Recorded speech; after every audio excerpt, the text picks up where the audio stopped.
I was in my comfort zone.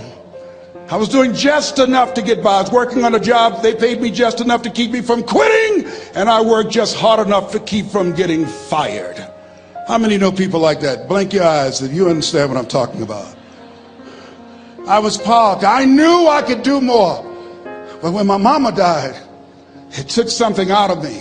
When I went through a divorce, it took something out of me. When my best friend died, it took something out of me. I parked. And somebody said that life is like an onion. You have to peel it one layer at a time. And sometimes you cry. Life's going to happen to you when you have a dream. You're going to get slapped around. And don't take it personal. Don't ask, why did this have to happen to me? Why not you? Who would you suggest? You want to give us some names, some email addresses? And don't tell everybody. 80% don't care and 20% glad it's you. It's called life. Suck it up and move on. Get over it.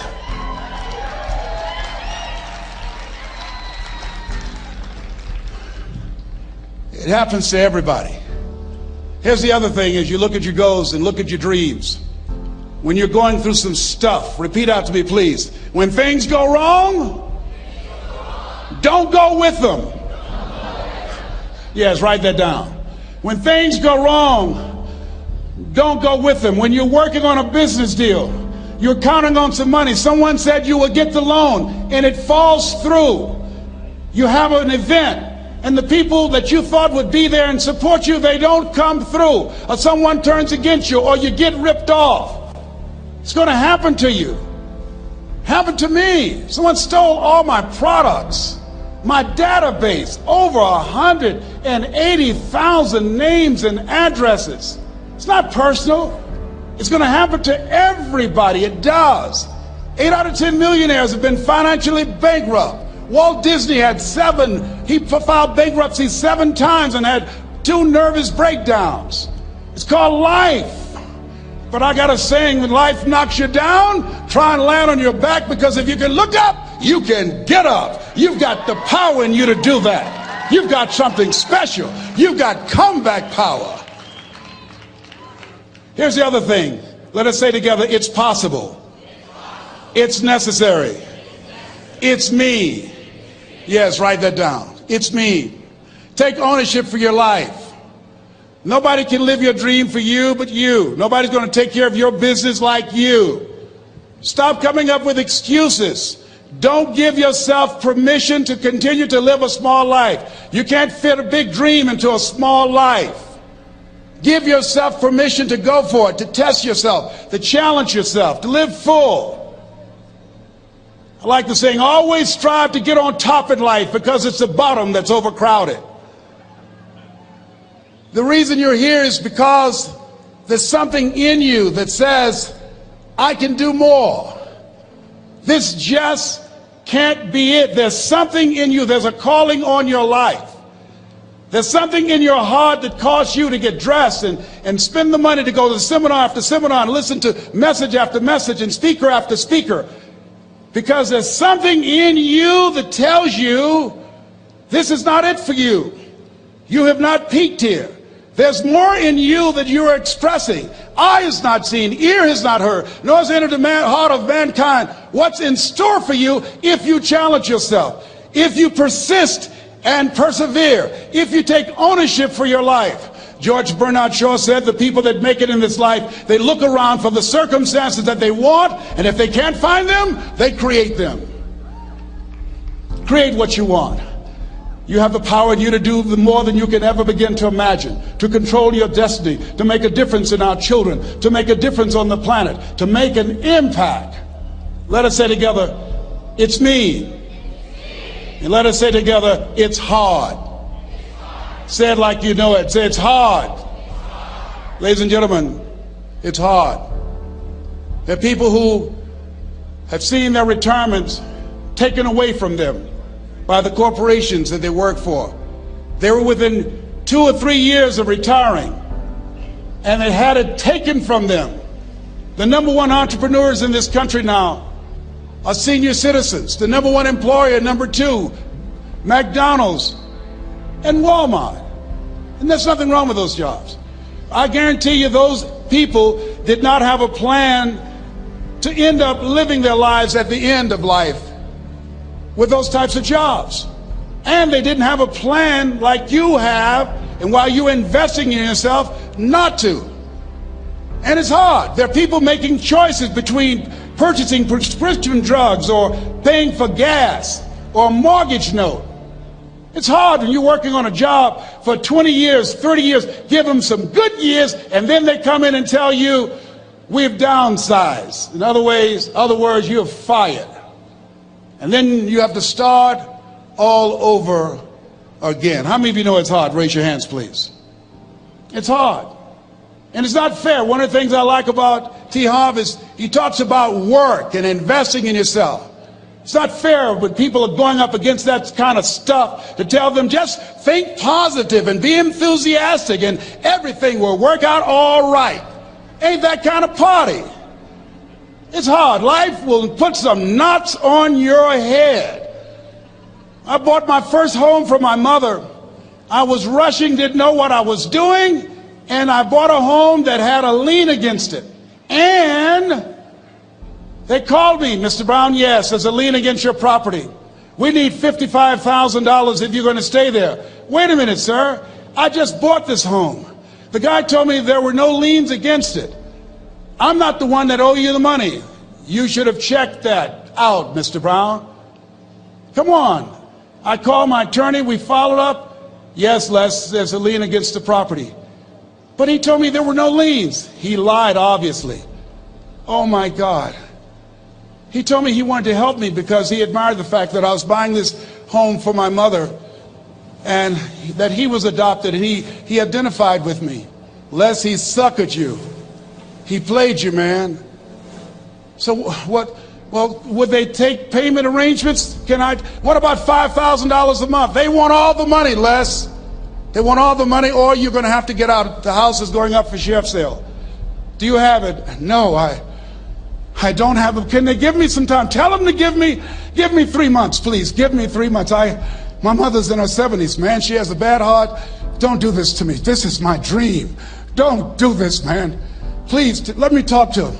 Les, I'm talking to their attorney. They don't want to talk to you. I've got to talk to the attorneys. Do you have the money? No. Will they give me 3 months? No. What about 2 months? No, Les. They want the money in 7 days. Oh, my God. Let me call you back. I'm not sure. And I walked the floors thinking, God, how could this happen to me? I got to figure this out. I got to figure this out. It seemed like the days were just ticking off. Thursday, I had to call them and let them know. They called me, Les, do you have the money? No, I don't. Friday, you have to leave. The sheriff will be there. You're going to have to leave, Les. They're going to take my house. What about my down payment? You lost it, Les. You lost it. Okay. I got to go. Yes. I prayed, Lord, please, if you show me that you're real, if you're really real, you think Paul worked for you, you haven't seen anything. Don't let me lose this house and watch what I'll do for you. I was trying to cut a deal. Have you ever tried to cut a deal? It's amazing how spiritual you get when you get in trouble. You know what I mean? When I was diagnosed with prostate cancer, I was going to bed with the Bible and the Holy Quran and Science of Mind and Joel Goldsmith, everything I could find. I was praying to Jesus, Yahweh, Melchizedek, everybody. I was calling on everybody. It's amazing. And here I was walking the floor at 3 o'clock in the morning, and I had to go and wake my mother up. I got on my knees and I said, Mama, I said, I need you to wake up. She said, what's wrong, Leslie? I can hear you walking back and forth. I'm not asleep, son. I said, there's something I need to tell you. She said, your eyes are red. Why are your eyes red? Because I feel so stupid now. Why? we got to move tomorrow. Why, Leslie? There's a lien against the property and they want $55,000 and I don't have it. And we're going to be set out tomorrow. We have to go back to Liberty City. So she said, it's okay. I don't like this house anyhow. I said, why? She said, because of my arthritic knees, it hurts my knees when I go up the steps. I said, and why didn't you tell me? Because you were so happy. I just said it because you were happy. I'll live in a shack with you, boy. I love you. It's not the house. I love you. I love all my children. I said, thank you, Mama. Thank you. And the next day when we were in the truck going back to Liberty City and we pulled down 68th Terrace, the neighbors came out and said, wow, Mamie, y'all coming back? Are you back? Yes. What happened to the home your boy bought for you? Those boys you adopted. Leslie didn't do a title search. He made a mistake. And boy, I was so humiliated. How many ever made a mistake that you were just humiliated? Raise your hands. I was devastated. I was taking the furniture off the truck and my mother came and I was crying and she said, boy, I said, yes, ma'am. She said, hold your head up. I said, Mama, I can't. She said, hold your head up. I said, why? Look what I've done. She said, it's okay. It's okay. You are going to make a lot of mistakes in life, young man. You're going to fail your way to success. You have nothing to be ashamed of. Keep your head up and take that furniture back in the house. I said, yes, ma'am. And I learned something from that. If you ever go through something, hold your head up. If you ever make a mistake, hold your head up. If you ever do something and everything goes wrong, life catch you on the blind side, hold your head up. It's not over. Goethe said, that which does not kill you will make you stronger. Hold your head up. Shake someone's hand on your right and left and say, hold your head up.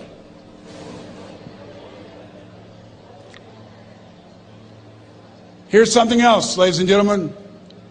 Repeat after me, please. You got to be hungry. Everybody together, you got to be hungry.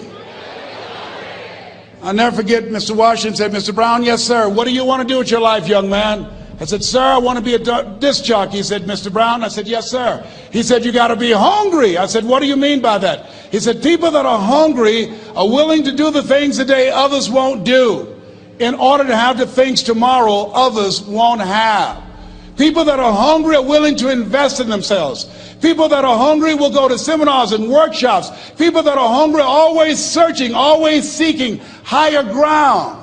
So how do you want to make it? I said, I want to be a disc jockey. He says, good. Here's what to do. He said, I want you to read 10 to 15 pages of something positive every day. He said, you don't get in life what you want, you get in life what you are. You must program yourself to success. He said, I want you to listen to Earl Nightingale and Zig Ziglar.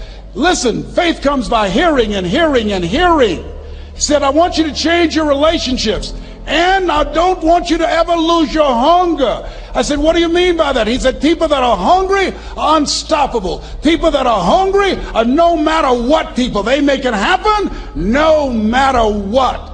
He said, I want you to listen to Paul Harvey. Who is he? He's the world's greatest communicator. Success leaves clues, young man. Always listen and follow people who are doing what it is you want to do at the level you want to do it and learn from them. I told T. Hobb when we were standing by the stage, I said, hey man, I want to work more with you. I want you to coach me. I want to learn from you. See, I found you're never too old to learn and you're never too young to teach. Always have a thirst for learning. So I listened to Paul Harvey every day on the radio. While in school, I would go out and listen in his car. He gave me his keys. I was working to develop myself. And I continued to listen to motivational messages, and he would take me to see the late Dr. Norman Vincent Peale, who wrote the book, The Power of Positive Thinking. I toured with him before he passed. You You have something special. You have greatness within you. Don't allow your circumstances to determine who you are. Don't allow your negative thoughts to hold you back. You have something special. You can do more than you can ever begin to imagine. Dr. Peel was an incredible man. I admired him. When he spoke, he gave me goosebumps. I can feel him in my heart. And I never forget, we were coming back to the school, and Mr. Washington said, Mr. Brown, yes, sir. When Dr. Peel spoke, you didn't move. When he spoke, you were hanging on every word. When he spoke, we didn't have to tell you to sit down and be quiet. Why? I said, sir, I could feel him when he talked. I felt like he was talking to me, sir. He said, he was. I said, but he doesn't know me, but he was speaking to you. Did you feel him in your heart? I said, yes, sir. He said, most people feel him in their head. If you felt him in your heart, he said, listen to him, son. Follow him, learn from him. And I would go to seminars and workshops. Anywhere I would find where Dr. Peel was, I would be in the audience. I would drive 200 and 300 miles just to hear him speak. And my dream and vision was to share the stage with him. I thought about it. What is your goal? What is your vision? I want you to hold it in mind. There's some power in that, because when I became involved in speaking, I never forget, I got a call from Og Mandino, who wrote the book, The Greatest Salesman in the World. He said, Les, I'm stuck in Philadelphia. I need to be in Kankakee. Dr. Norman Vincent Peale is appearing. I can't make it. I heard you're in Chicago. I said, yes, I am. Can you go and open for me? I said, yes, man. Oh, my God. Dr. Peale, I said, yes, I'd love to do it. And I went there, and I came. I said, hi, I'm Les Brown. He said, you're not the band of renown? I said, no, I'm Mrs. Mamie Brown's baby boy. I'm here to speak. He said, come backstage. And his wife, Martha, was there. And she said, Papa, Les Brown is here, the speaker. And he said, Les Brown, shoot for the moon. Because even if you miss your land among the stars. I said, sir, that's my quote. I wrote you when I was in the 11th grade. I was a part of a special education class project. That's my quote. He said, I know. I end all my speeches with that quote. And Dr. Peel had a great sense of humor. A young man was backstage, and I had so many questions to ask him, and my mind froze up, and the young guy said, Dr. Peel, how old are you? And he was up in age. He said, Sonny, I'm 92. The young man looked at him and said, I don't know if I want to live to get 92. He said, that's because you've never been 91. So I did the things that Mr. Washington suggested. I listened to motivational tapes on a regular basis. I would go to seminars and workshops whenever Zig Ziglar and Dr. Dennis Waitley and Jim Rohn would come to town. And I said, sir, what do you want me to do now? He said, Mr. Brown, I've given you everything that I can give you. He said, develop your mind, put your money where your mouth is, continue to learn how to be an effective communicator, because once you open your mouth, you tell the world who you are. And always surround yourself with OQP, only quality people. So I went to apply for a job on Miami Beach, WMBM radio station. Milton Butterball Smith was the program director. Hello, Mr. Butterball. How are you, sir? My name is Les Brown, sir. I'd like to be a disc jockey. He said, young man, you have any journalism in your background? I said, oh, no, sir, I don't. You have any experience in broadcasting? I said, no, sir, but I practice all the time, sir. Let me audition for you, sir. Let me show you how good I am. All I need is a shot, sir. He says, no, we don't have any job for you. How many ever been rejected? Raise your hands, please. I was devastated. I went back and I told Mr. Washington, I said, Mr. Washington, they said no. He said, don't take it personally. Most people are so negative, they have to say no 7 times before they say yes. He said, you got to be hungry. Know your vitamin. Go back again. I said, yes, sir. Hello, Mr. Butterball. How are you, sir? My name is Les Brown, sir. I like to be a disc jockey. Young man, weren't you here yesterday? Yes, sir, I was. Didn't I tell you no yesterday? Yes, sir, you did. Then why are you back today? Well, sir, I didn't know whether or not somebody was laid off or somebody was fired, sir. Nobody was laid off or fired. Now, get on out of here. I came back the next day. Hello, Mr. Butterball. How are you, sir? My name is Les Brown, sir. I like to be a disc jockey. I know what your name is. Weren't you here the last 2 days? Yes, sir, I was. Didn't I tell you no the last 2 days? Yes, sir, you did. Why are you back? Oh, sir, I didn't know whether or not someone got sick or someone died, sir. No one got sick or died. No one was laid off a fire. Now don't you come back here again. I came back the next day talking loud, looking happy like I was seeing him for the first time. I said, hello, Mr. Butterball, how are you? He looked at me with rage. He says, go get me some coffee. I said, yes, sir. My favorite book says, the greatest among you will be your servant. How many of you are serious about your goals and dreams? Raise your hands. Very good. Write this down. Provide more service than you get paid for. Provide more service than you get paid for. I go to a lot of seminars and workshops. And one of the things I know about T. Harv Eckert, when I was sitting in the class with Robert Ruppel and all of the other presenters, they hold themselves to high standards and they provide more information than anybody else in the industry, bar none. They hold nothing back because their commitment is for your success. And when you hold yourself to high standards, write this down, impact drives income. That's why you're here. Because the training, the seminars, been making a difference in your life. If they did not have impact, 200 or 300 people would be here, if that amount. Impact drives income. So I became the errand boy for the disc jockeys. I would go get their lunch and their dinner, and I would bring it to them in the control room, and I'd watch them working the control boards, knowing my time will come. Write this down. I expect to reach my goal. Yes, you want to operate with a spirit of expectation. I expect to reach my goal. So I started preparing for the next position. Never forget one quote that I heard. As you look at your life, you look at your goals and dreams. It's better to be prepared for an opportunity and not have one than to have an opportunity and not be prepared. If you expect to reach your goal, prepare yourself now. And so then pretty soon, the guys at the station, they begin to take a liking to me. Write this down. Build relationships. As you're aware, people deal with people that they know, like, and trust.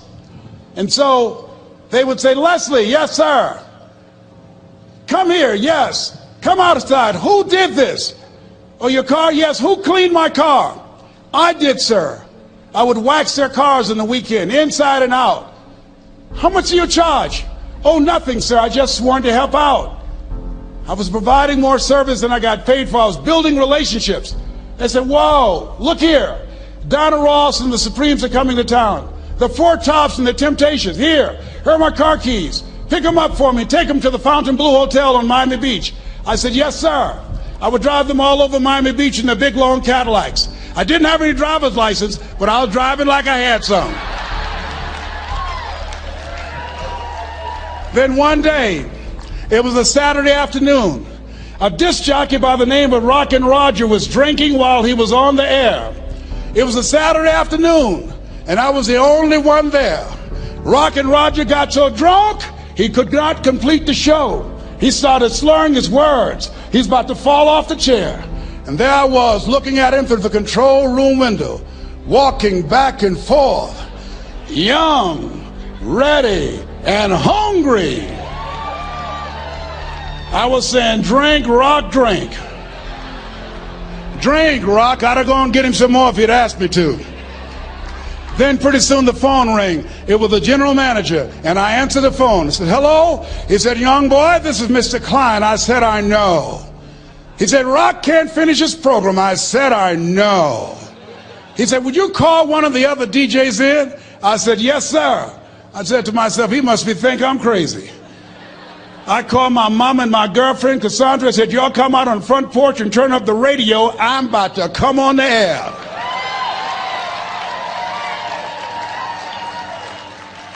I waited for about 20 minutes, and I called him back. I said, Mr. Klein, I can't find nobody. He said, young boy, you know how to work the controls? I said, yes, sir. He said, go in there and segue the records, but don't say nothing here. I said, yes, sir. I couldn't wait to get old Rock out of the way. I put on a fast record. I said, look out, this is me, LB Triple P. Les Brown, your platter playing papa. There were none before me and there will be none after me. Therefore, that makes me the one and only. Young and single and love to mingle, certified, bona fide, indubitably qualified to bring you satisfaction and a whole lot of action. Look out, baby, I'm your love man. I was hungry. I was hungry. Get old man a round of applause. I was hungry. I was hungry. You got to be hungry. Shake someone's hand on your right and left all around you and say, you got to be hungry. You got to be hungry. To get those dreams out of your head and step into your greatness, you got to be hungry. To get those ideas, that talent, that gift out of your system, you got to be hungry. To get up off the canvas of life and understand what Willie Jolly meant, that a setback is a setup for a comeback, you got to be hungry. People that are hungry are willing to do the things today others won't do in order to have the things tomorrow others won't have. How many of you got value out of what you've heard thus far? Raise your hands, please. Very good. I'd like to leave this with you. I don't know what your goals are. I don't know what you want to do. Here's what I know about you. You have greatness within you. Here's what I know about you.